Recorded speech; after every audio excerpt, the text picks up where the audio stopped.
Hello, fellow iguanas!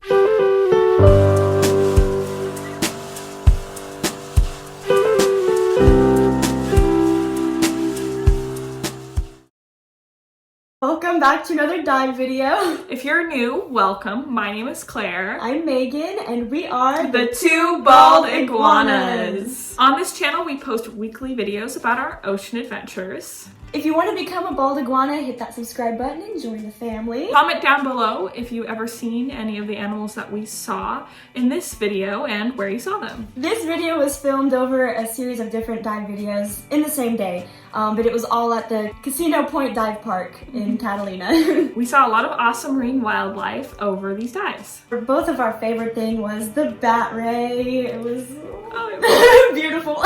We kept hearing about how people were saying, there's a bat ray in the dive park, and we were like, we haven't seen him yet. Where is he? And then I saw him, and I tried to get Megan's attention, but it's really hard to communicate when you can't talk, and you have to communicate like saying, this is a bat ray.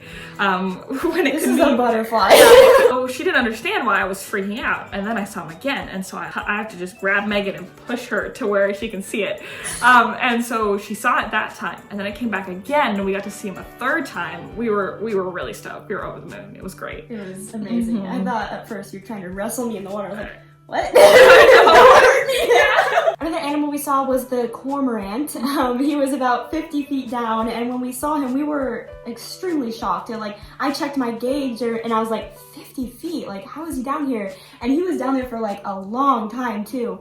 I'd say 3 minutes. And we were like, how is he holding his breath? And he's going all through the wreck and like trying to find some food and all that stuff. And so when we went back up, we were like, oh yeah, we saw this bird down there. It was a cormorant. And they were like, yeah, they've been spotted up to 300 feet. And we like looked at each other and we're like, what? I know, yeah. So we were shocked. It was really cool though. We saw more giant black sea bass on this dive. They can grow up to about 7 feet, so they're easily the largest thing we saw. We also saw tons of Garibaldi, which are the California state marine fish, and I am sporting on my t-shirt. Another really cool animal that we saw, we're both super stoked about. It's probably my second favorite. Yeah. Yeah. It was a rainbow sea star. We were swimming by and we looked over and we're like, oh my gosh, this sea star is huge and it's like super colorful and bright. The camera didn't catch the colors, sadly. So we went over and I picked him up and he was as big as my hand. Like it was crazy, and he was super sticky, so I got kind of freaked out. So I set him back down on like some seaweed at the bottom, and he was like, no, I don't like that. So he like went off and he was zooming. He was so fast. Like normally they're not that fast, and it was crazy to see. But then when we went back up, we told our dive leader that had taken us on a guided dive like the day before. We told him because he was there, and he's like, oh yeah, those are super rare. Like I'm glad you guys got to see that. And we were like, we're professionals. Oh, and don't pick them up. We don't recommend it because they're really fragile, just like the sea urchins, so please be extremely careful. We visited the Jacques Cousteau dedication plaque while we were diving, and this dedication plaque was placed on a rock down, I think it was around 30 feet. Something like that. It was placed there to dedicate the dive park to the famous ocean explorer. In one part of the video, you can see like trillions of just kelp bass surrounding the camera that I was holding, and recently on that dive, we had found some like fishing wire. I got to use my knife. Thank you. I felt so cool. But I had like wrapped it around my hand and I found like a super bright piece of like yellow paper, and so I was holding that. I found a hair tie, I found a bunch of stuff. But I was holding my hand and I was in this giant swarm and I was like going around, I was looking, my hand's over here, and they all swarmed. And unfortunately, the camera cut before the kelp bass decided to bite my hand. I was like, excuse me, I got so scared. I was like, oh. And then I had to like hold it to me, and I was like, don't hurt me. So I sunk back down, and it was funny, but it was scary. Yeah. The banana-looking fish in the beginning of this video was a kelp fish, and those guys were so cool. They thought they could camouflage so well, even though we could see them. We also saw some Señorita fish, which are a type of wrasse, and they're a cleaner wrasse. So what they do is they help out the other fish around them by eating parasites off of other fish. Without further ado, let's dive into the video. Hope you enjoy.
Thanks for watching. Stay stoked. And stay salty.